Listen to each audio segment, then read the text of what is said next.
Hi, Paul Curtis, Class 12. One of the things we talked about and another issue of success is the regional approach to the problems confronting our area. Too often we focus on county by county or city by city solution instead of a regional approach. Whether it's the health issues, it's kind of always astounded me in my involvement in HIV and AIDS that the services we provide, we look at too often on a county by county. What we do here in Sacramento has to stop it. Doesn't go across the river to West Sacramento. That kind of approach doesn't work and won't work in the long run. We have to do more of a regional approach to face that. Transportation is another issue.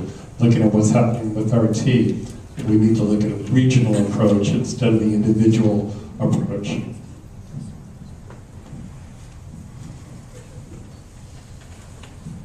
Yeah, a couple 2 cents, because you talked about some of the things we can do change at the state level. One is we should define what the purpose of state government is. I think that's very vague right now, and it's very misunderstood or not understood at all. Secondly, we should define the roles of the counties in the context of what the state's role is.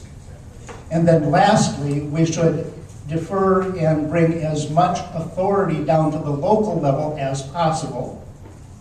And then once we've done that, the local jurisdictions can work together in a collaborative way to work on a regional level, and that ultimately will be the benefit for all the people throughout the entire state once we've been able to do that. So define the role of the state and the county, so that they can work collaboratively at the local level. Donnie asked who I am. I'm Tom Cosgrove. I'm the mayor of the city of Lincoln. I think she already knew. I also wanted to people on this side of the room.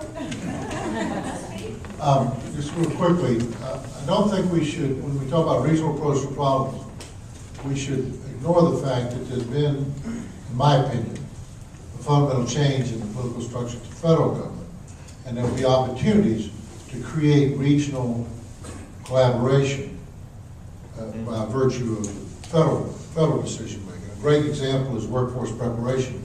We'll rewrite the law on federal funds for job training.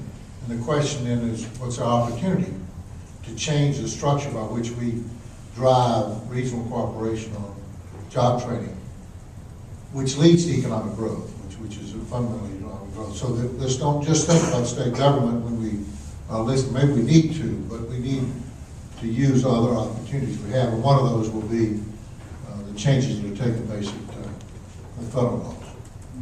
Who are you?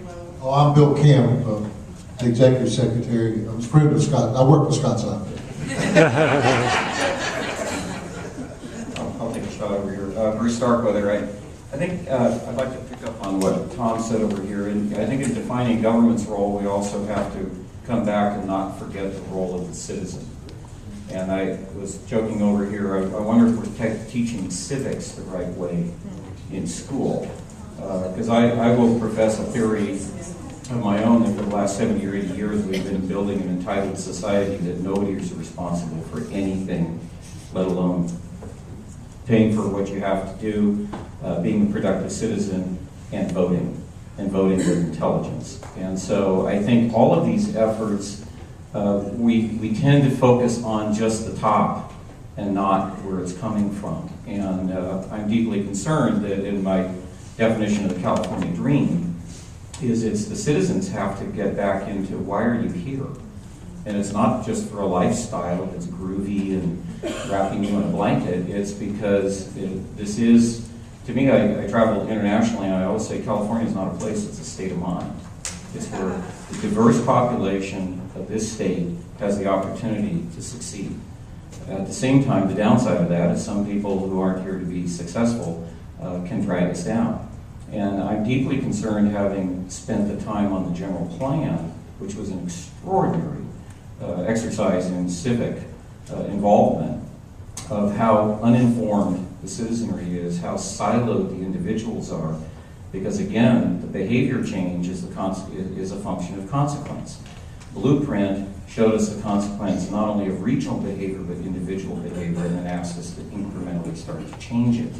So I think, again, as we look to these big models, and we need to, there has to be this message to the average citizen What are you going to do different? Are you going to take the responsibility to be a better citizen?